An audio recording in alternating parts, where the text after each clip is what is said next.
Welcome, listeners, to www.ironradio.org, the website and podcast for all things strength sports and sports nutrition. Thanks for listening.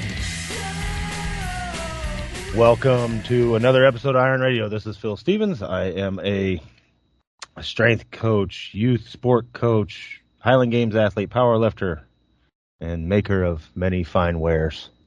What's going on? It's Dr. Mike Nelson, creator of the Flex Diet and the PhysFlex certification, associate professor at the Kerrigan Institute, and currently in the massive town of Kadoka, South Dakota. Oh. Coach Durrell out of Strength Guild in KC, weightlifting coach, strength and conditioning coach for the people, and just a gym owner. That's something I always wanted to do. Never was able to do it myself. And this is Lonnie Lowry. I've been a professor of exercise physiology and nutrition for a quarter of a century, former competitive bodybuilder, and that kind of stuff. Okay, everybody, today we have some remaining content from the ISSN meeting. Last week, I made a comment that Mike and I were obviously on site, and we were just shooting the shit about talk after talk, going down through the list. So that's what we're going to do right now. We're going to cut away just to the remainder of that stuff, because we only got up through, I think, melatonin as far as the topics went last time. So let's cut away to that, and then we'll be right back for some commentary. Next was my buddy, Dr. Chris Lockwood. He gave a great talk about just some of the regulatory issues and things in the supplement industry. And the big one, which I did post on social media, is, yes, dietary supplements are quite regulated, I've talked to him ad nauseum about this too, and we've mentioned it, that if I hear one more person, and these are usually generally, I would say not industry-specific people, but industry-adjacent people who, I'm not to rip on all MDs and RDs, but there tends to be more, but I've heard PhDs say this too. Oh, those supplements are all evil. They're not regulated. And the fact is, they are quite regulated. Now, we could argue that maybe there isn't enough enforcement and there are still some bad apples in there. Yes, I would agree with both of those. But there is already enough laws on the books to regulate supplements. They need to do GMP. They need to do all these other things. The FDA does have the power to, pull supplements. They do have the power to do enforcement. Now, again, the FDA is probably drastically underfunded, and a lot of these things probably don't happen. But the supplement industry is regulated, and so that's like one of my little pet peeves I hear all the time. No, me too. Yeah, and he was talking about just different, test your raw materials, and if we can collect any good safety data as we're doing this, it's just going to help the entire industry as a whole, and hopefully that'll also weed out, some of the bad apples, so that overall the industry doesn't have these kind of black eyes from a handful of people, not doing what they're supposed to be doing. That kind of makes everybody else look bad. I know we have a lot of pretty advanced listeners on Iron Radio, and one of the things that I've always raised an eyebrow is when they expect the industry to police itself, because there's a built-in conflict of interest there. Oh, sure. I'm affiliated with these companies. Oh, look, they're all good. They meet label claims. And, I'm going to critique whatever I can about these other companies. I've just seen that happen behind the scenes so much that I get it, some type of industry policing itself, because the question is always, who's watching the watchdog? Right, who's watching the watcher? Yeah, totally, yeah. Okay, anything else? I think the last one I had was Dr. Darren Kandow gave a great talk. Obviously, he's done tons of research on the area of creatine. For many years. Dr. Phil Chillibeck has done a ton of stuff on that. So creatine was first extracted in 1832, which is pretty wild. We do know, I'm not going to bore listeners with all the beneficial effects of creatine, but was a couple things that were kind of new to me that were super interesting, that you can get pretty darn close to maximal loading on creatine in 2 days. This is for muscle at a dose of 20 to 30 grams per day. And once you're saturated, it'll take almost 30 days to get back to baseline. So if you cut out, all kind of red meat or any other sources of creatine, you don't take it as a supplement, you were saturated, you've got 30 days for that washout period to get back to baseline. And you can get saturated in 2 days at a high dose of 20 to 30 grams per day. And once you're saturated, depending on how big of a mammal you are, it could be as low as 2 grams per day. And again, this is total creatine dose to stay saturated. And they did one study where even 3 grams per day over 30 days, they were still saturated at the end of that. So the amounts for muscle are probably a little bit lower than what we think. Again, there's no negative effects to taking more than that. He said there's another paper called The Pharmacokinetics of Dietary Supplemental Creatine. He said it's one of the best papers ever on creatine. So I made a note to go reread that again. Creatine may have some anti-catabolic effects in bone. Yep. They've done some great work on this. Yep. The one study I posted on Instagram a while ago took them 10 years. Chili Beck was the main author. Darren Kanda was on the paper looking at bone in postmenopausal women. And he said literally from when they started the study to when they finished it, was it 1.5 million over like 10 years? It took them to do it. The short version on that is that they did see some potential benefits related to bone. They talked a little bit about the effect of creatine in the brain. 20% of your energy, your brain is being used. Possibly looking at TBI, so traumatic brain injury, sleep deprivation. Creatine seems to be very helpful in sleep deprivation. There's more and more studies coming out on this. There's some older military studies on that. What was also interesting, which is almost kind of sort of I wouldn't say a throwaway comment, he mentioned that he'll take personally, and she said this is not a recommendation, he's not an MD, that personally he'll take 30 grams of creatine per day for 7 days before he does a long trip. The thought being there that this may help with jet lag. And he said anecdotally it seems to work pretty good. So I thought that was kind of a cool tip. Again, he said he's not saying there's any research on it or telling people to do this, but I thought that was pretty interesting. Creatine and depression may help reduce the risk of that. And I also had Dr. Rich Kreider talked about this. There's a new study looking at, they saw effects in the brain with a single dose of creatine of, I think, 25 to 35 grams. And that was published in Nature. So I have a note to go back and reread that. And then for listeners, I've talked to Dr. Eric Ralston. He's been on the podcast. I've talked to Dr. Scott Forbes about this too. We don't know for brain effects what dose of creatine is going to be best. But from talking to all those guys, probably 10 to 20 grams per day. So if you're looking at muscle, once you're saturated, you may be good on 2 to 3 grams. If you're looking at more of the neurologic end of the spectrum, your dosage might be higher, although those studies are very hard to do. You have to use MRS or some other type of imaging to look at the levels. What part of the brain, what function are you looking at? So we have a long ways to go to still try to figure that out. But yeah, super interesting stuff. A couple of thoughts on this. Yeah. On the creatine loading thing, gosh, back in the mid-'90s, we went out to Kettering Medical Center and we did some NMR spectroscopy. We loaded creatine, and a month later we went back with no maintenance dose. And we were like 80, 90% loaded. Wow, that's wild. I think Pete Lemon published that in Muscle and Nerve, the journal. I can't recall. But it really struck me like, once you load, you don't need much of this. Now, one of the issues in the food industry, of course, is a lot of the Gen Pop, they don't want to load. I think, or it's expensive, or it causes problems, or a single whack of 35 grams like Rick Kreider was talking about. I mean, dude, osmotic diarrhea. Like, you'd have to put that in like a 2-liter jug. So warning to everybody, don't go take 35 grams of creatine all at once. It's not toxic in any way. It's just too concentrated. Protein powder would do that to you, if you made it too strong. But yeah, that was my question for that one. So if you do follow up, I'd love to hear like an update in the future. Like, how do you do 35 grams of creatine all at once? And you'd have to drink a bucket of water. I don't know how else you would do it. And that was per day, right? So in theory, you could split it out between 7 5-gram doses or something like that. I have to look at the study to see how they did it. But that's a lot. Yeah, it's a lot. But good point. Yeah, don't try 35 grams at once. Yeah. And then as far as the bone thing, not really surprising, or the brain. Like you mentioned how energy demanding the brain is. What a greedy, demanding organ. Of course it is. It's like you. That's what you're about. That's where your personality lies. That's where you're thinking and steering the vehicle all day from your brain.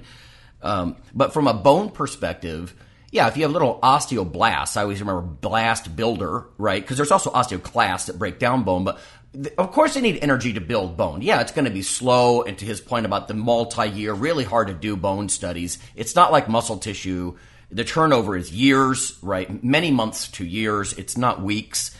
But the data are enough that, yeah, there's some women in my family that are osteopenic. And you know what? Maybe it's time to start taking some creatine. Yeah. The other last note I had on that, too, I mean, I've done reviews of creatine and brain health for the Carrick Institute for quite a while. And in the past earlier reviews, I was a little bit bigger fan of 10 to 20 grams, potentially as a preventative, potentially reducing the risk of TBI and concussion.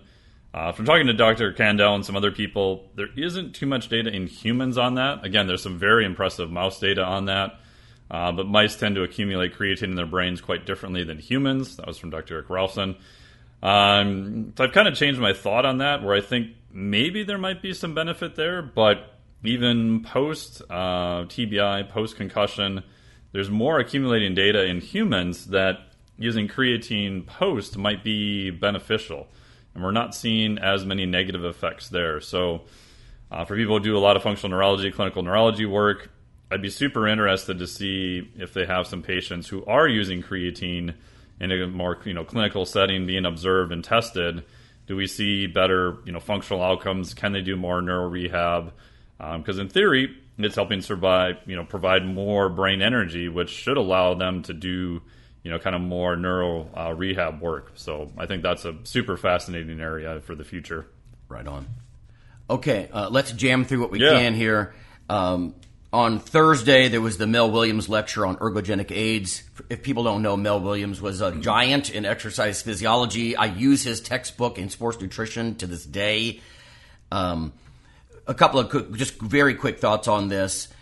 There have been position stands from the ISSN on, ergogenic aids, sports nutrition, supplementation, all that sort of thing. MON 2018. There's also an IOC, right, International Olympic Committee supplement review that's a lot like the ISSN one. Chad Kirksick gave this talk, and Dr. Kirksick was talking about several things. What jumped out at me, other than the obvious stuff, like, there's 1,000 papers on creatine. It's good, quote unquote, for so many things, but was that he didn't really mention in the highly evidenced column anything about leucine, and yet there was a lot of positive talk about HMB.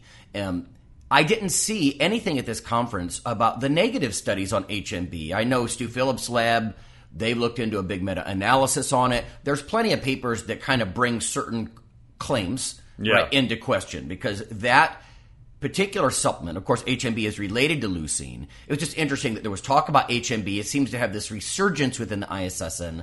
I'm not sure why. Let's put it this way, I've bought leucine before. I've never bought HMB. I don't think I'll probably ever buy HMB. It might have, in my opinion, niche benefits for people that are highly stressed in some way from an anti-catabolic perspective, but he just did a sweeping review of all supplements, which is almost impossible to do. Yeah, and a lot of the HMB, if you do find some positive studies, I would encourage the listeners to look for other studies that either confirm that or not.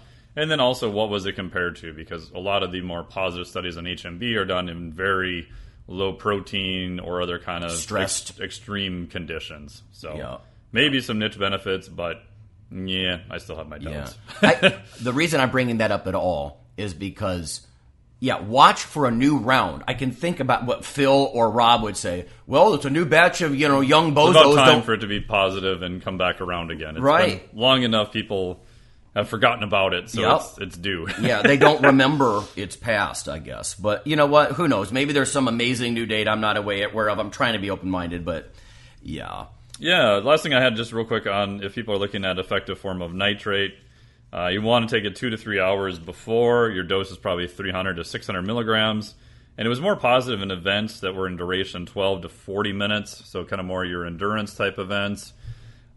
Side note on that, there's been well documented that if you use mouthwash, because the nitrates have to be recycled through the saliva in your mouth, that'll kill all the little bacteria that are doing that.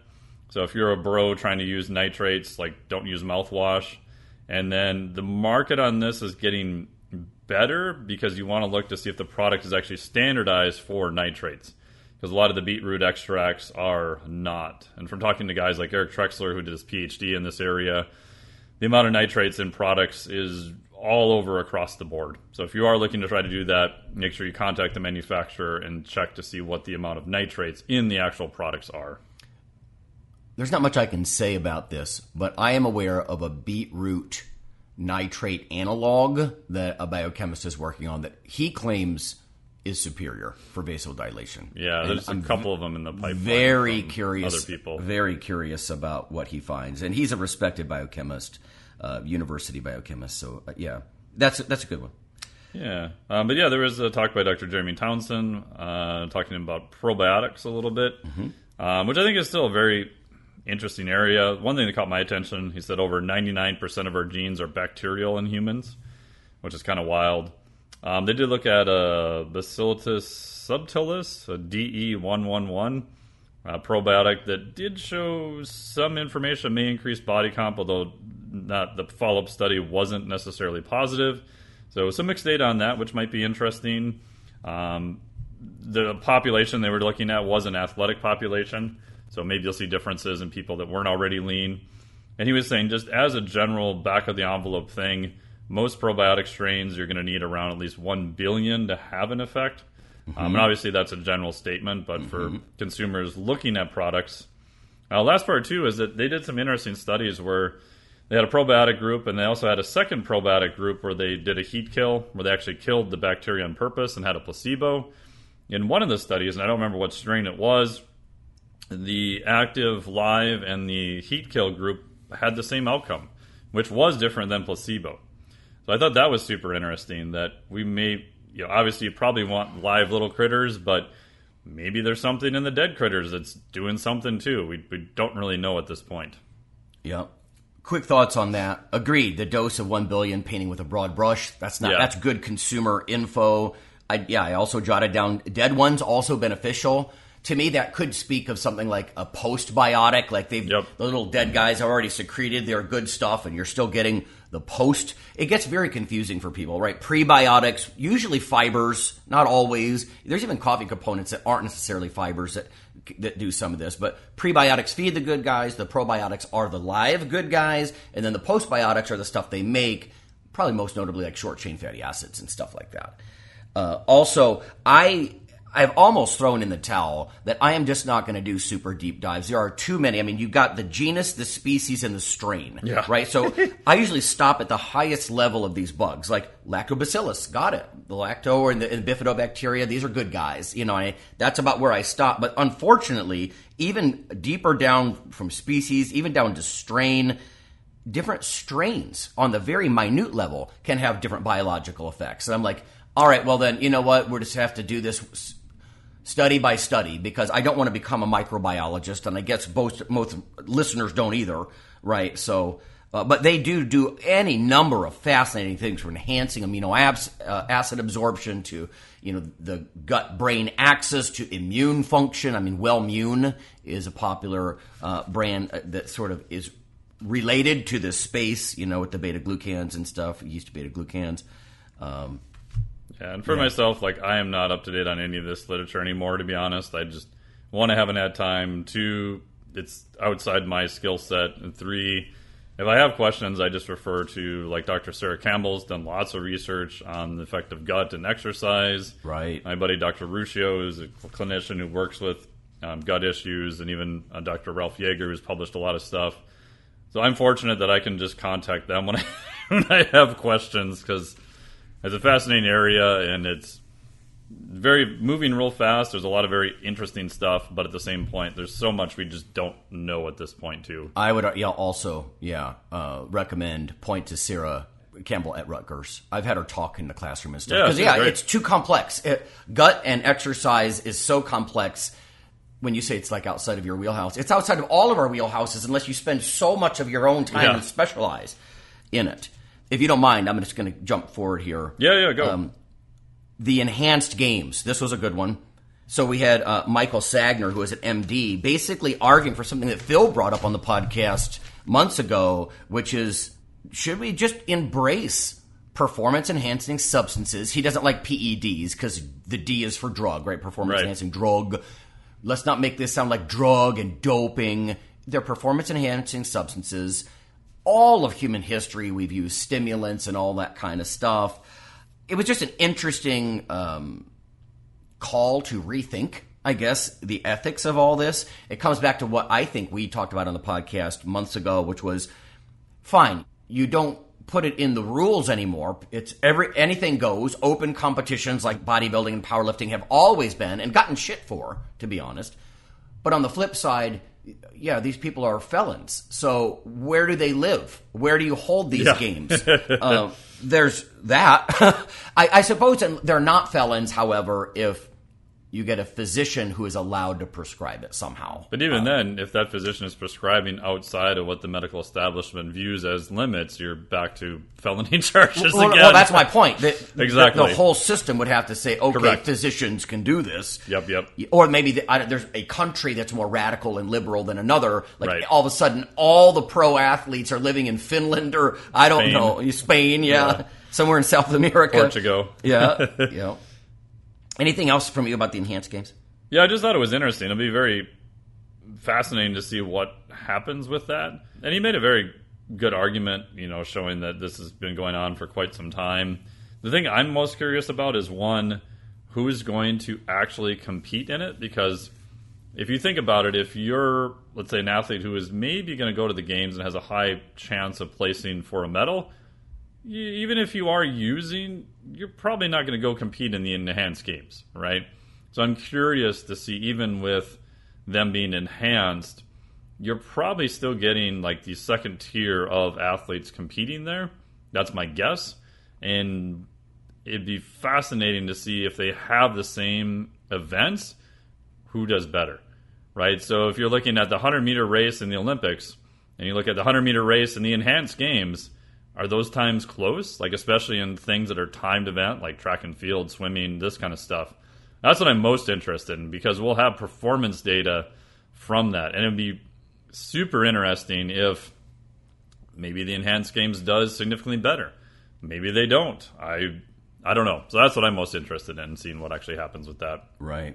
The last couple of other notes I had just on random stuff. There's something on D9 caffeine, which people should look out for. I spent like 45 minutes interrogating the poor guys there. They were super cool about stuff. But it looks like they did a deuterated caffeine.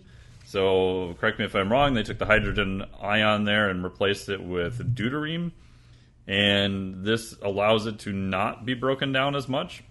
And the half-life is a lot longer, because caffeine gets broken down primarily into paraxanthine and then also secondarily into theophylline and theobromine. So it stays in the body as a caffeine molecule. They did show adenosine binding stuff. It does seem to have all the same effects as caffeine. The dosage is less. He said about a 45 milligram dosage is equivalent to about a 20 milligram dose of caffeine. And I was asking him about, kind of off the record, like sleep stuff. And he said so far they're doing more work on this, but they haven't noticed any negative effects on sleep. Now, again, there's a handful of studies that are working right now. It's mostly anecdotal. So that to me was fascinating. So I'm like, if you're prolonging the half-life of this stuff, like my first thought was, looking at that graph, is like, okay, these poor bastards are never going to sleep. And he's like, we haven't seen that, which to me is fascinating. They have no idea why. So I'd say look for that probably next year. I mean, people can go back to summaries I've done at ISSN about paraxanthine like 2 years ago now. That's still something that's out there. I don't know if you have any thoughts on the D9 caffeine. Quickly, yeah, heavy hydrogen like that. I mean, in research, with tracers, like, first of all, deuteration, this is like stable isotope, heavy but not radioactive. Not radioactive. Like, not radioactive, but longer half-life. And one of the issues with some of using these as tracers in the past is, I've read some papers about how you metabolize them differently. And he's cashing in on that, right? Yeah. Instead of just using it as a tracer and be like, but because usually that's a negative, right? If you're trying to use something as a tracer through the body to see what happens with a substance, you don't want it behaving differently than the normal thing. But in this case, he does want it behaving differently. So, resistant to catabolism. The argument seemed to be that because it doesn't get metabolism in the liver, it doesn't break down into some of the other usual caffeine metabolites, that those were sort of suspected as the bad guys, if you will, for anxiety or whatever. Paraxanthine and theophylline and the usual breakdown, cascade after you consume caffeine. I made a note, higher Cmax, right? The concentration was definitely higher by 1 to 2 hours, about 25% higher. So you need less. I saw in one graph, 1 milligram of D9 was equivalent to 4.4 milligrams of regular caffeine. Has GRAS status. So yeah, that's what I was shocked about, because that's the first question I asked him. I'm like, if you're doing these adulterations, can you sell it as a supplement? And he said so far they've applied for GRAS status, and it looks like they should get it. Take home for listeners, I think, if you're a real caffeine junkie and you want the spike even harder and longer, watch for this D9, right? This heavy hydrogen caffeine, deuterated caffeine. Bruce Lavin, I haven't heard of him before, but I live in a hole, right? So, I haven't heard of him. These guys they transitioned from the pharmaceutical industry because there's a whole, basically gold rush in the pharmaceutical industry of them taking this process to existing drugs. And I think there was one drug for psoriasis and a couple other things. They got approval, and they found that this molecule, if they alterated it, they got way better clinical outcomes with it.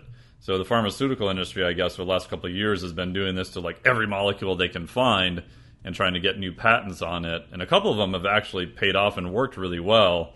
So the story is these guys left that industry and said, well, let's just do this to the caffeine molecule and go into the supplement area. And they've done their homework. They've done the PK studies, they've done toxicity, they've done adenosine binding. So they're actually doing a lot of the science behind it to see what's going on. Right on.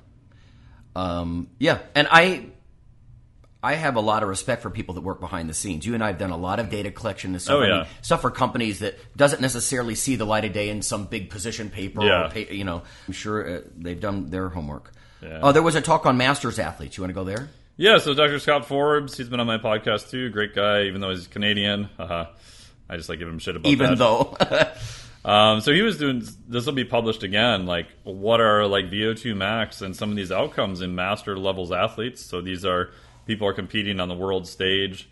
And one of them that just jumped out at me was they had endurance athletes who were registering at age 60 a VO2 max of 55 milliliters per kg per minute, which is bonkers. And when he put up some of the times that they're still running at different ages, still extremely impressive. Fast. So again, these are the elite of the elite in the age group. But I think it's still interesting to see what is possible with age, because I think most people's general assumption is everything just goes to complete shit, doesn't matter, or this would kind of refute that and say, not really. Again, how much of that is genetic, how much of it is training, how much of these are just the freaks of the freaks. But either way, seeing those numbers and seeing that actual humans have done these numbers is still extremely impressive. The 60-year-old VO2 max, I wrote down 54, right? 55. That was the best mine ever was as a young man. Oh, yeah. Right? That's high. I mean, and these are 60-year-olds. If anything, it shows that the adaptability of the human body, even as it ages, to exercise is remarkable. We did have a good hallway conversation about what about late entry? Are these remarkable guys, if their joints aren't beat up, I would argue maybe not a lot of them are like what you and I might experience when we're, I'm getting close to 60 myself now, but, my joints are shot because I've done this since I was an early teenager. Right, mileage. And so, what happens when a late entry, low mileage guy is I'm going to start training, and then in his, let's say, between age 50 and 55, he becomes pretty damn elite. They might actually have a better chance, in my opinion, although you made a good point, but unless their adaptations are just blunted. Right. Clearly, they're not too blunted. Yeah. Right. But so there's going to be a toss up. But I like the idea of looking at Masters athletes, and he was so jazzed about him when he was talking about him. Oh yeah. And he does great research too. So it's All right, we're back. So one of the things that I wanted to talk about, especially, was not even pure science, and that is the enhanced games were back, in front of Mike and I. Michael Sagner, he's an MD, British MD, and presumably he's, the main representative of the medical part of the enhanced games. And if people aren't familiar, we talked about this a few weeks ago, but the general concept is why not let athletes use performance-enhancing substances, right?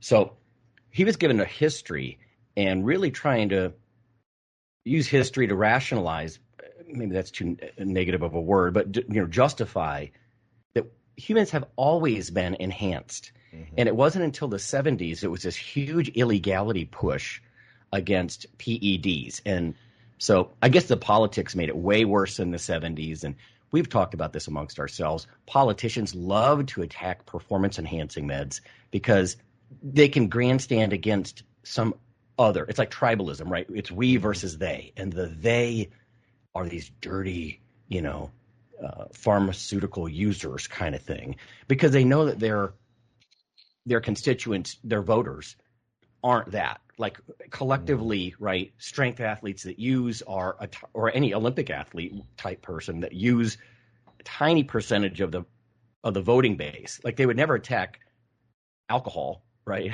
It's not going to happen because then they're going to lose votes. Anyway, it became very illegal, very taboo. He gave a number of examples, and I was thinking even of some others about how people are enhanced. And we just can't escape this moving forward. If we're going to embrace science and technology, surgeries, we talked about GLP-1 meds, Neuralink. I mean, you see that in the news, gene editing, like CRISPR kinds of stuff.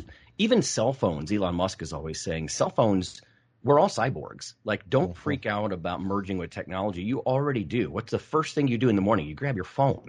You don't leave your house without it. It's an extension of you that gives you enhanced capabilities that you didn't have otherwise. And the other thing he said was society and film, and I thought this would be a good thing to get comments from you guys, but society and film normalize enhanced physiques, like The Rock, and yet we illegalize it, right? Yeah. So film says this is desirable. The law says don't you dare try it. Just two other things. One is he said their push would be every 6 weeks do testing, imaging, get longitudinal data on the use of these things, build some trust, right? So athletes don't have to lie. So they don't have to use masking agents. They just get checked every 6 weeks. And then we would have data. I mean, think about a good scientist wants evidence to make her or his decisions, right? So we need data on these polypharmacy combinations and stuff like that. We don't have it, right? I mean, I have a big box of old studies on old school anabolic steroids, individual ones. What does Anavar do? What does Winstrol do? What does, testosterone esters of different kinds? But we need data on what these guys are stacking and all that kind of stuff. Because right now it's just sort of scribbled down in the notebooks of these training gurus, about what cocktails to use and all that kind of stuff. But Phil, I know that you said you have entertained this question repeatedly lately. What do you think? Well, I think it's also the big hit right now. It's quieted down a lot, and that in large part is due to the upscale use of TRT or the upscale. It's become more regular. So you're seeing less of this because how the hell are you going to say no and at the same time push that? So it's becoming less taboo, because a very much larger percent of the population is on something, and they're finally reaping the benefits of. They're realizing that, oh my God, as we age, testosterone and GH and everything else goes down, and so it's become a bit less taboo. But I mean, the average person still views it's as cheating. And the thing is we've talked about it numerous times, in professional sports, most people are doing something, and they're going to skate around the rules anyways. You look at the Olympics, and it's drugs are always 5 to 10 years ahead of the testing. It's going to be there. So at some point, when are we just going to give the fuck up and it's just accept it? And, maybe that means there is a tested and non-tested competitions, the new enhanced games. Okay, you just have an avenue. And that's in powerlifting. That's the good thing about powerlifting. It's been there for years. Literally, there is that avenue. Right. You don't want to just go that way. It's funny you bring that up because we used to get shit about that in bodybuilding. Strength and muscle sports. Those are the only sports that have a drug and a natural league. I'm well, it's open. which just means, listen, because then you're not forcing the athletes to admit they're felons. Yeah. But it's open. And why is that bad? But that was always kind of attacked like it was a bad thing. And I'm like, it's more honest. Yeah, it is. And that's like when I deal with powerlifters. Like, the only rule I had, like, I couldn't, let's be just 100% honest here. I've dealt with a lot of people taking drugs, and anybody that's a strength coach that says they haven't is fucking lying to you. Yeah. I mean, it just is what it is. So the rule I always had was, that's fine. I don't care what you're taking, but you are not entering a tested, clean federation as a drug athlete. You will not do that under me as a coach. Because if you get caught, that doesn't just look bad on you, it looks bad on me. And you just look like a shitbag. It is. It's like, why are you doing that? Yeah. I hate when people do that. Like, I hate that more than, like, if somebody is in professional football and taking it. You're like, you literally have a place to play. And you're choosing not to. You're choosing to be that shitbag that goes, like, you're purposely lying to try and win a fucking plastic medal in a competition you shouldn't be in. So that's the only thing that pisses me off, is those places that actually have it already and don't. I can understand it, like, as like Windler talked about it eloquently about, like, professional football and things like that. It's like, you think a guy's not gonna, like, I could make $50 more million over the next 3 years if I just take this. You don't think they're going to? I mean, to extend that career. Whereas if you're gonna play in your volleyball rec league, it's like, oh man, what's the point? I'm taking a bunch of shit to be able to still play softball at 65. I don't know. It's a good point about longevity. It's not just performance, right? Because I would be very curious if this takes off to see if and how much the performances really jump. Because, like you said, everybody's already using at a high level. Yeah. But that'll be interesting. But also, I once heard, who is the famous pitcher, the old pitcher guy? Nolan Ryan? I think it was Nolan Ryan. And somebody said, shame on him. He's using Andro or TRT or something to extend his career. And I remember my son said, Dad, why is that bad? Yeah. I said, that's a good question. That's let's have a conversation, right? That's a good question. Exactly. Why is that bad? So, and now you're seeing that, and that's what I'm getting at with the whole TRT thing. In his day, like, there wasn't a TRT place you could go to on every corner. Now there is. So it's become more regular. People are realizing that, oh shit, like, I can just extend youthfulness with this and stop aging. And that's, I would say, most people in professional sports, that's what they're using it for. It's to enhance recovery and the ability to keep playing, and it's not at an old age. Like in the NFL, you're talking 35-year-old dudes trying to stay on the field. That's not fucking old. I know, right? That's pretty new. 35 years old. Like, that's extended a lot. I mean, 30 to 32 used to be like, you are a dinosaur in football. Yeah. Wow. Now, I mean, you got guys who play till late 30s, even at positions like quarterback position or a kicker, where you're not dealing with as much contact or something. That's different than, like, but you have linebackers and, certain receivers, not like necessarily just anomaly receivers, but certain receivers who play a certain way can last until their mid to late 30s even, if they don't rely on their speed or whatever.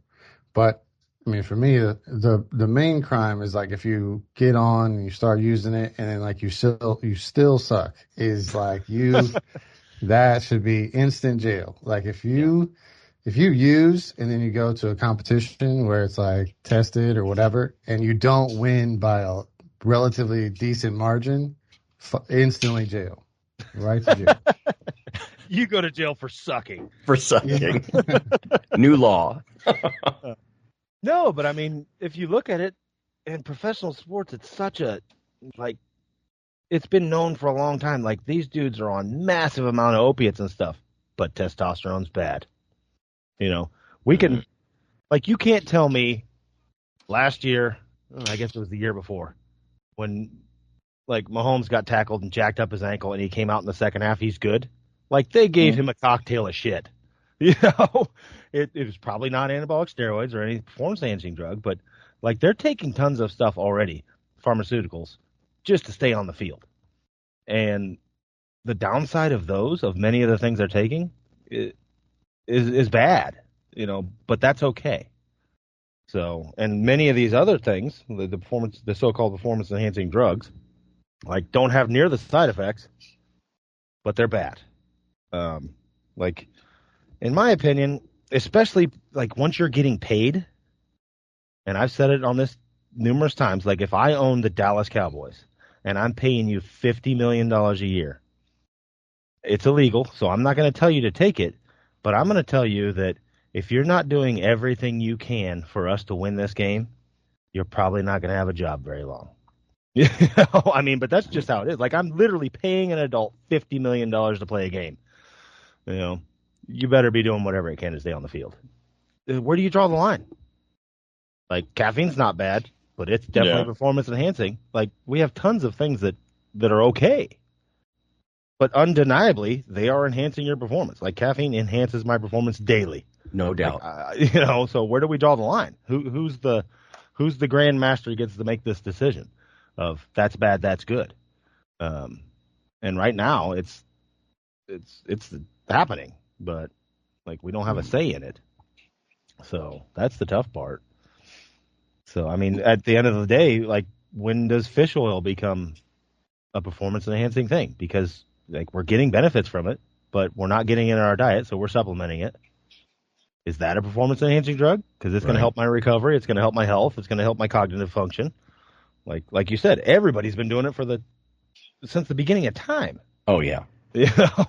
That was this guy's point, Michael Sagner, is like, you know, you think about, like, the gladiatorial arenas, or I first read about caffeine as, like, a pre-event thing, that in the Civil War, the captains used to give their men strong cups of coffee before they rushed into battle. And they're like, wow, they do way better. It's like, they're fatigued, they're not slept well, and they need power. They need strength and power, and they need mental acuity, and they need it now.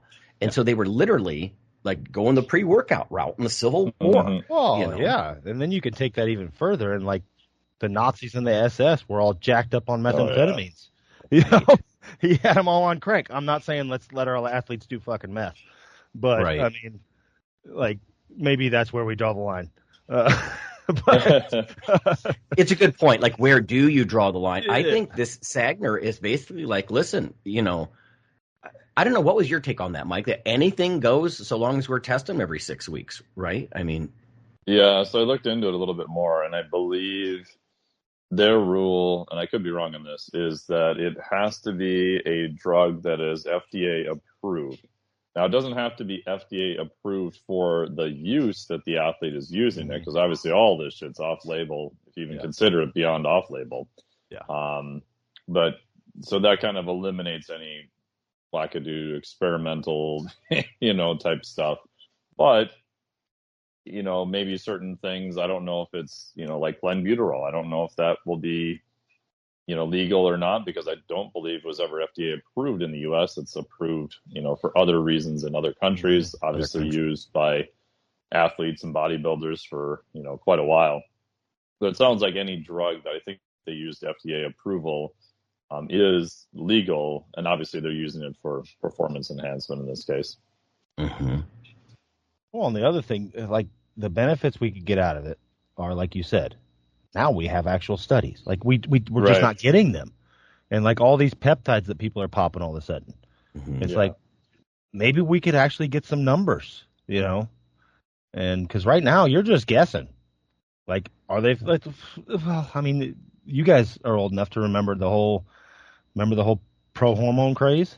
Oh, yeah. And, like, the scientists were literally we're going to take testosterone, change one molecule, and sell it. And, like, they literally did not know what happens, good or bad, but they were just selling it to sell it. And, like, now we could actually get some testing done. Right. It sounds edgy, right? Especially in, like, strength and bodybuilding circles. To the Gen Pop, they might think this is crazy, but it sounds edgy to a lot of people if they're going to take something. It's like, this is uncharted territory, man. I'm doing it. You know, it's like, what if that's that's nothing but like kidney damage, and you get no muscle gains, or it enlarges your heart, or God knows what, right? It could be all side effects and no benefit. Like, what are you doing? We need some data. Or like 1-methyl testosterone that you got both. I saw like the scariest liver numbers from people I've ever seen in my life in 2 weeks. You're like, holy shit. Yeah, exactly. And that was the really bad one. And I saw the same effects with people. Like I had one guy that decided to take that, and like within 2 weeks, his ankles were the size of his thighs because his kidneys just shut down. Oh my gosh. It was like, oh my God. And then you better stop. And then within a week and a half, like you just watched him drain. Yeah. Of course, there's not going to be studies on something that 0.001% of the population is taking. But if you now open that and be like, okay, here's a new potential substance that maybe all of these people can use. Let's study it. Like there was no incentive to study that because you knew it was going to be going out to such a small population. But if now you open that up to everybody that does athletics, this has the potential to maybe work in athletics. So now it's 25% of the population. That's how many people. Now we have a reason to study it. So, and one would hope at least that would happen. And that's why I always told people, like anybody that's come to me and asked like, okay, I want to be a pro strongman. Which avenue should I go? And I'm always of the side of, well, how about you look at the things we already have lots of literature on? Yeah. Because at least these side effects. Like there's so many compounds out there that we just don't know. This approach that Sagner's talking about in the enhanced games, at least it's transparent, and there's a higher level of trust, and it's evidence based. And it's funny that because, well, let's face it, the enhanced games, it's asking society to do something really radical, which is change our opinions. And I don't think they're going to change just suddenly everybody's so magnanimous to the athletes. I think it's going to be what you said, Phil. It's like a significant percentage of people are on androgel. They're on GLP-1 meds. Mike and I saw some numbers about the number of like gym goers. Was it women? I'm trying to remember that were using GLP-1 agonists. And I mean, it's significant now. Like you said, oh, my joints feel great. I have more energy. It's like, so they're going to do it because of their own interests. I don't think they're going to do it because they're magnanimous all of a sudden toward the athletes. Here's my prediction so the enhanced games, the timing of it to me seems perfect because it's next year. So one, it's post-Olympics, right? So think if you're Olympic athlete, let's say you've been relatively clean, whatever that means or whatever. And let's say you're in the 100-meter dash and you place like 4th. And you're getting towards the end of your career. Yeah. You already did probably your last Olympic run. Maybe you could eke out another, quad cycle. Maybe not. But you could potentially do whatever you want legally, in air quotes. And I think they're giving away like $1 million if someone breaks the world record in certain events. Yep. And you have about a year to get ready for it. And there's probably not much of a downside because you probably weren't going to go back and compete at the Olympics anyway. So I think the timing is you'll get a lot of people who I think are right on the edge who are actually, world-class, legit level to switch over, combined with like TRT Plus and TRT are showing up everywhere. More people are doing it. What was it? 83% of GLP-1 agonists now are off-label. They're just people who want to lose 10, 20, 30 pounds. They're not for the primary indication. And once people start doing that, you can argue GLP-1s are performance-enhancing drugs to the largest degree. And the big player is the pharmaceutical companies are making money hand over fist on GLP-1 agonists. And they know that most of it is off-label use. Yep. Now, unless they have approval, they can't market directly towards another group. However, I think they're going to find ingenious ways to push performance enhancement as kind of the new the new normal. If you combine that with a couple of people that break world records, I think the tide will turn and most people will be on more stuff than ever before is my guess. I don't know. We'll see. And we'll see all these geriatric 30-year-old athletes that are excelling again. Oh, sure. So I guess that's kind of bleeding into the topic of the day, which we didn't bring up, but we're going to talk about building muscle and being athletic and stuff like that. After 60, after 70, I know, God, more than a decade ago, Rob and I talked about, can I build muscle after age 40, which seems absurd to me now because that's like almost 2 decades in the rearview mirror. Yeah. But yeah, we'll talk about some of this because you're right. A lot of this is we've got to think about how technology advances and how that's going to allow some of these things. Joints and back issues alone, I think, would be huge. Yeah. We'll be back.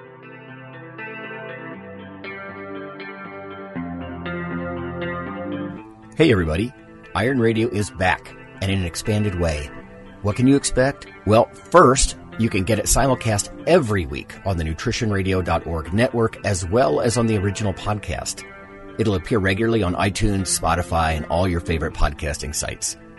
We have a new Iron Radio / Nutrition Radio Facebook page as well. Please check us out. We're even backed up on YouTube. We hope that an expanded presence will get you the news, education, banter, and guests that's made Iron Radio's community so loyal from the start. You are appreciated. Okay, everybody, we are back. And what we're going to talk about, like we always end up talking about things that like one of us has had to deal with recently. And all of a sudden recently I've been back to the I've had 70-plus-year-olds asking me, like, is it true I can't gain muscle? And things like that. And it's a blurry subject because now if you, let's say you're an Olympic athlete that has stayed active their whole life and you're 70, it's a different answer than your average American or average person who hasn't. Like I've had 70-year-olds come to me that are just average people, and of course we can gain muscle very quickly because you are going from couch to moving again. Whereas if you were somebody that's athletic and you have just stayed that way your entire life, yeah, well maybe you can't. You know, you were an elite athlete in your 30s and 40s and then have stayed athletic through your 50s and 60s, and now you're 70, you're probably fighting that good fight about not going backwards. It's just the way it is because you were at such a high level in your youth that, of course, we're not going to, like, I'm not going to take an Olympian and put on a bunch of muscle. Like, it's just not going to happen. But your average American or your average, first world person who hasn't, yeah, I can take you and with just very simple, basic training, we can make progress because the average person now is just not active. So that's kind of where I've been leading from, and it's not that hard. And there's a study out that I looked up, and they took 86 to 96-year-olds and had them do high-intensity progressive resistance training for just 8 weeks. The average mid-thigh muscle area had increased by almost 10% in 8 weeks, which is equivalent to the amount of muscle typically lost in a decade. They were able to regain in 8 weeks a decade's worth of normal loss, and their strength increased by 180%. And it's just this, we have this false narrative going around that's been pushed too far. Yes. Do you lose muscle as you age? Yes. But most of it is due to, and I've said this with my own stuff, like I am less active now at 48 than I was at 30. Yeah. Just that is a big reason why I've lost muscle, because you just do less. You're busier too. Like, oh, my life doesn't revolve around athletics. Whereas before kids and things like that, yeah, it's real easy to be active. And then you start adulting and it automatically gets harder. So, and then like for me, yeah, it's like squatting near 800 pounds, deadlifting near 800 pounds, benching 450. Am I going to lose muscle as I age? Yes, but I was at a different level than the average American. I've actually thought about that before. Like, if you get people who are truly jacked, I know there's not many, and so they're not going to drag down the mean very much, but you're actually contributing to this decline. They say like 8% decline in in muscle mass every decade after age 40. Yes. But people who are huge, they are gonna make that worse in their little minuscule way, because you're not just losing like 5 pounds every so many years of muscle mass. You're going to lose like 40 pounds of muscle in 2 years if you come off and stop competing. Yes, exactly. Like if we tried to keep Ronnie Coleman at when he was at his peak, like he's going to lose muscle by the time he's 70. A lot of it. A lot. Which is going to skew the things. But, I had one client in particular that she was in her mid-70s, and she came to me, and she was saying the same thing. Well, I've been told I can't gain muscle and this and that. And literally her day one of training was me walking beside her so we could locomote her own body for 1 block and back. And a year later, she went and broke world records in powerlifting at 75. Wow. Yep. And that's the type of person, and that's the average person now. And it's like, yes, and they're being fed that, well, why even try? I can't gain muscle because the science tells me that. Phil. No. On a related note, I think young people need to really understand this by working with some older clients, because for decades I worked with ex-phys students, and I remember one of them was in the door of my office, and he's like, my client is useless. He's just kind of complaining to his buddy. Mm-hmm. And he's like, he could barely bench his body weight. And I'm like, he's 75. But the point is, they're either afraid. They think if you're over 40, you're going to have a heart attack or tear every tendon and fall over, or they try to use their young norms on you in some way. You know what I mean? So I think young people getting into strength conditioning or whatever it is, they really need to work with some older people so they can get a real world feel of how robust or how fragile they are. There's no doubt to what you're saying. They can make gains. The literature is clear. Old people can build muscle. Yes. But I think a lot of the younger generation that gets, they graduate and they get into the, the gym settings. Well, and then it also taps into our topic at the beginning of the show. Like, the most impressive 70-plus-year-old I trained, he was on TRT. And he was taking, I think it was 125 milligrams of testosterone a week and 1 IU of GH a day. And it changed his whole life. Oh, man. Like, his hands, his everything. It was like, oh, my God, you look 20 years younger after 6 months. And the amount of the sleep he was getting, like everything. And it was like, now, he was paying an exorbitant amount. He was paying $1,500 a month to do this. And but it was like, holy shit, like that's what really eye-opened me to, man, are we finding the fountain of youth? Has it been hidden right in our face this whole time? It's illegal. Right. There have been some, think about some of the famous Hollywood people like Stallone. He's like, you guys, you don't understand. GH replacement therapy is like the fountain of youth. Yeah. That's exactly, I think, what I heard. This is very indirect from the, through the media and stuff. But the point being is, I remember Kevin Yarashevsky is a very famous, GH researcher, among other things. He was, we were at a conference in the hallway, and he was talking about one of his clients that happened to be on GH as well. It was a testosterone replacement study. It was This was almost like shocking back when this was being done. Like you said, now it's everywhere. But it was a TRT study, and he was also on GH, and he's like, because they're documenting the body comp and everything. He's like, I can't believe what I saw. It was remarkable. Yeah. And I'm thinking, at what point then does society say, you know what? Let's bring in the HGH part. Yes. Because it seems to be the stack with T. The test and the GH together is something that I think obviously bodybuilders stumbled into, experimented, whatever you want to call it, with remarkable, like you said, skin thickness, joint health. I know there's a lot of concerns about GH and potential cancer, but then the counter argument is that, but GH also supports your immune system. So maybe that will help prevent that. And the difference is the bodybuilders are taking massive super maximal levels. This guy was literally on like a replacement dose. Like it wasn't super, it was levels where you would be naturally. It was just replacing, and the outcome was dramatic. He wasn't taking 10 IUs a day. He was taking 1 IU a day. You know, no, even the regional, which is a very normal level. Right. Even the regional guys that they would talk backstage when I would compete, they were on 4 IUs a day or 4 every other day. Yeah. And we're not talking about that. But, right, I mean, because some of these guys, again, I said it before, their skin looked like cellophane. It was like that thin, almost transparent. I'm like, what? You have 0% body fat. Yeah. I just want to get you in a DEXA unit or an MRI unit just to document you for science, you know. Yeah. But, yeah, nobody's saying they have to do that. Yes. But you're right. I would really like to see a move in that direction because right now, I think Mike, Phil, Jarrell, you guys probably all know more than I do about this, but my understanding is if people want GH along with their TRT, they've got to go to some type of longevity doc or chiropractor, you know, somehow through a chiropractor, like is usually the gateway to get you into these longevity clinics and stuff like that. To even do, and then like you said, Phil, and then pay through the nose. The price is astronomical, and from my limited understanding of it, like GH, the production of it is much like insulin, and it's very cheap to make.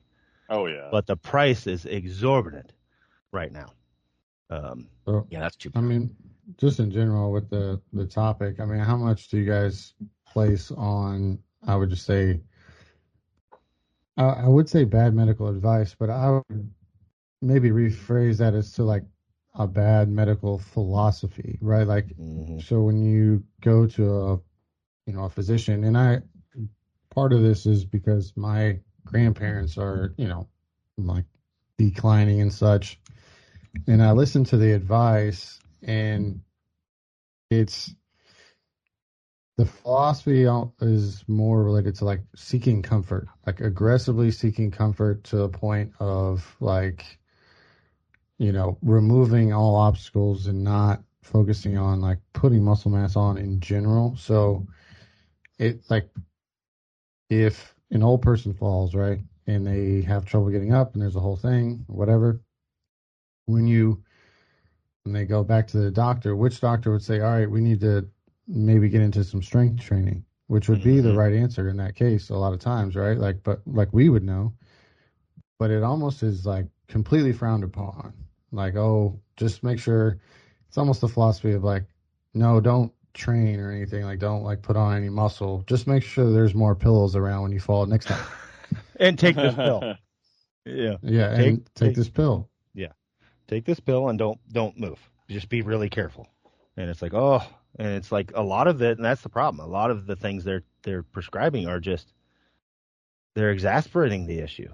Like, don't change your diet or exercise. Take this. And it's like, now we're moving less, we're eating just as bad, and you're expecting better outcomes.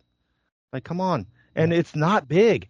Like I said, that one lady, if she just told me, she literally came to me and wanted to compete in powerlifting. So, like, we have to strength train. That's the sport you want to do. But I could have literally just made her walk and, like, sit down, stand up in a chair. Like, what you need to do to gain muscle is not that fucking dramatic when you're that far gone. Like, now, did I have to take her more dramatic than other people? Yes, but that's because she wanted to compete in powerlifting. But the average person, just to be better, like, you don't have to do a lot. Like, literally walk around and get some 2-pound dumbbells and lift them is much more than most 70-year-olds are doing. Phil, and you can make drastic progress. Yeah, that's true in both scenarios that you put forward earlier, which is one, the former athlete. I mean, you can maintain almost nothing.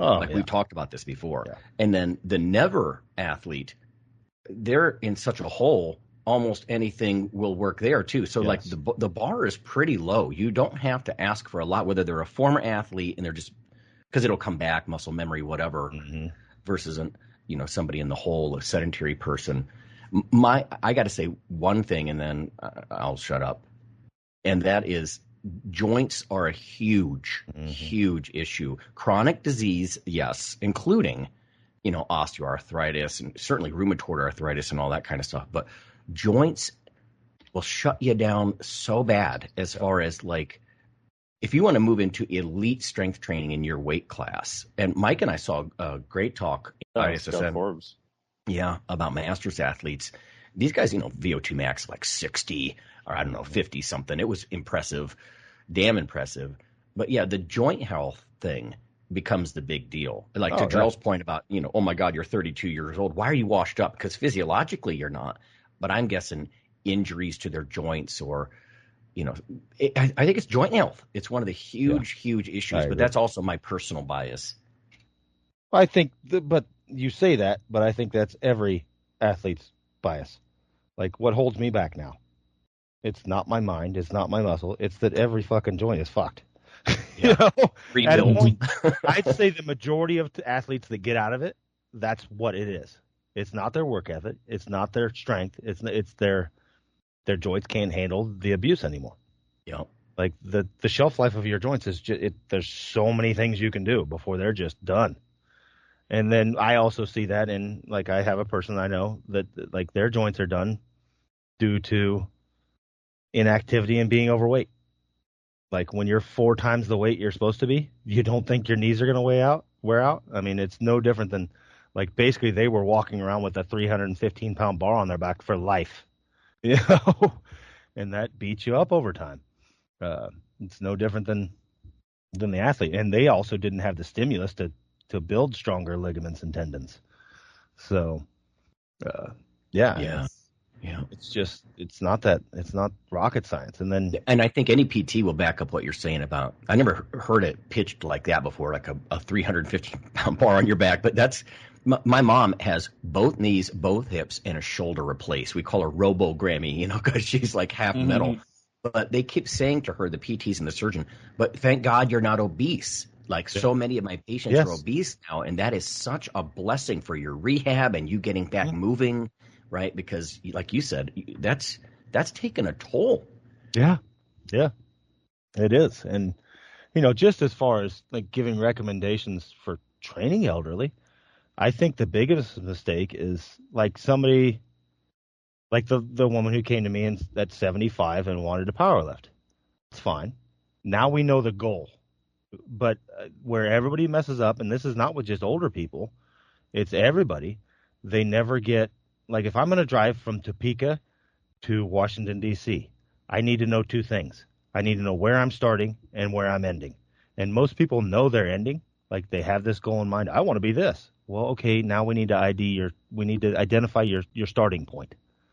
And her starting point was literally, okay, we want to power lift. We're going to walk a block. Like, my step 1 was literally just outside, like a small stressor. Like, the stressor doesn't need to be, I'm not going to take her in and deadlift on day 1 when she can barely walk. Just add a little bit every day. It's just literally progressive training.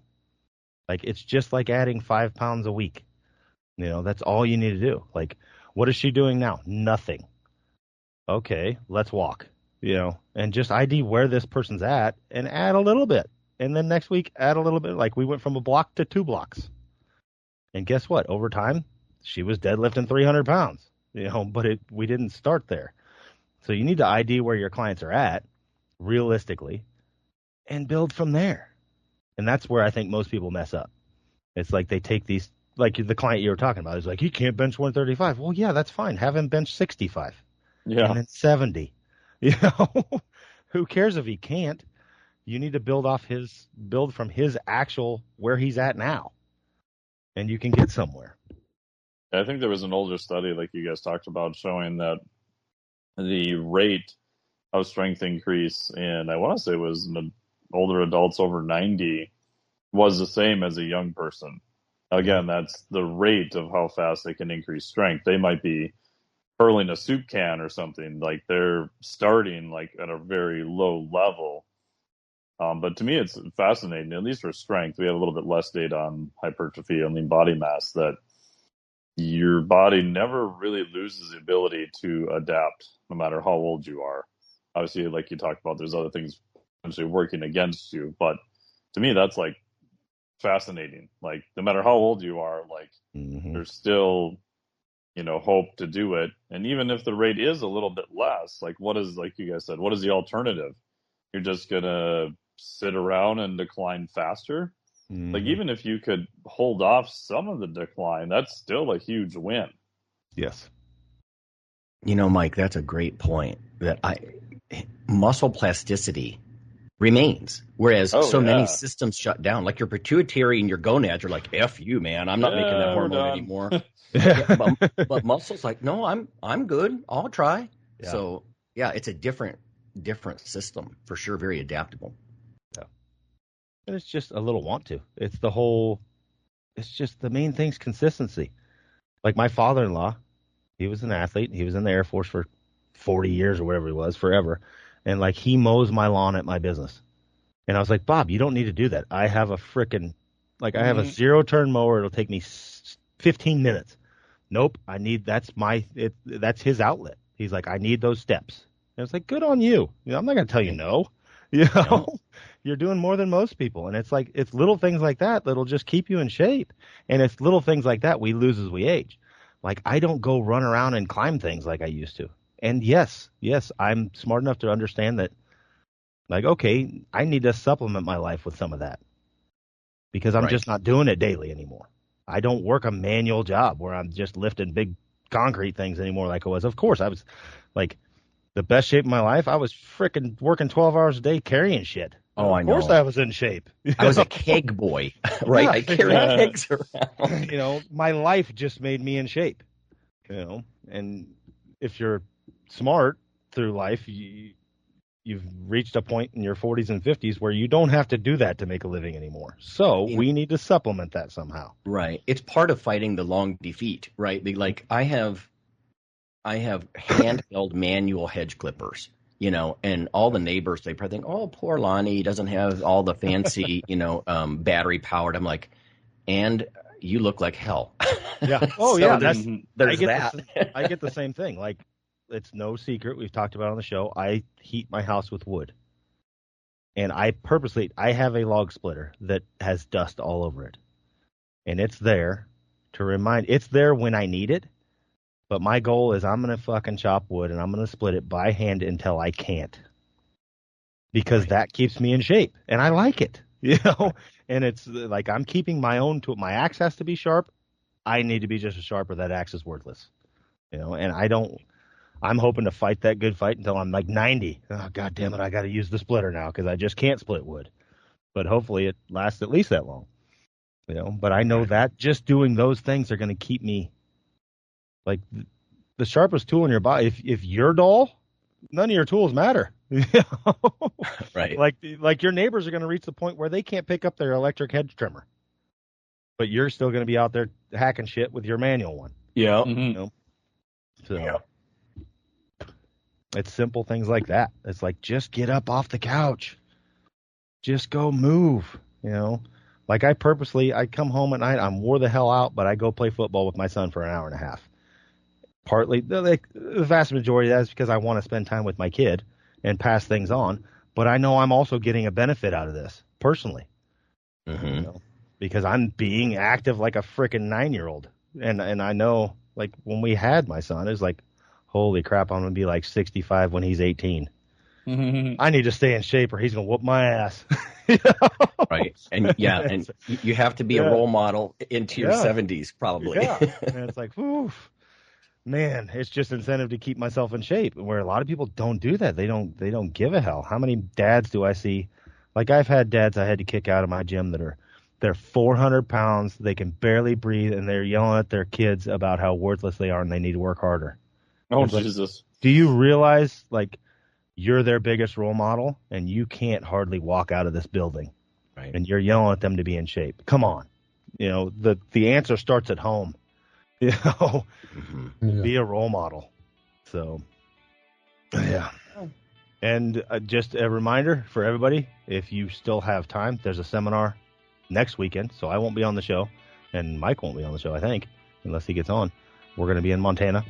Yep. I have a 2-day seminar. Mike's going to step up to me. We're going to do a Q&A for Iron Radio, and so that'll probably come out the following week. But if you have time, look up the seminar, sign up, and come see us. So is that on our Facebook listeners? I posted it up there. Yep, it's on my page too. It is BozemanTattooAlley.com is where you can actually sign up for it. But it's at a PTN gym in Bozeman, Montana. So I know several listeners are going and things like that. And so, yeah, come on out. Spend some time near Yellowstone and listen to a talk. If not, you can catch at least our Q&A at some point on here. Yeah, you can do the strength challenge. I'll have the 175-inch dumbbell, 135, and 100. If you want to try to pick up a heavy dumbbell, we'll have all those there too. There we go. So, okay, everybody. Thanks. Yeah. Iron Radio is accepting donations. If you like what we do, the professors, the scientists, the bodybuilding show promoters, the athletes themselves in powerlifting and bodybuilding, please consider making a donation or maybe buying something from the ironradio.org store. We also are accepting supporting members. So for $4 a month, which is frankly less than the bank sneaks out of your account in fees, you can step up and support a form of sort of public radio for the bodybuilding and powerlifting and strength community. The Iron Radio podcast and all of the audio on ironradio.org is for informational purposes only. If you're interested in starting a diet or exercise program, it's important to check with your physician. Also seek the help of registered dietitians, athletic trainers, and qualified exercise physiologists in order to make the progress that you need.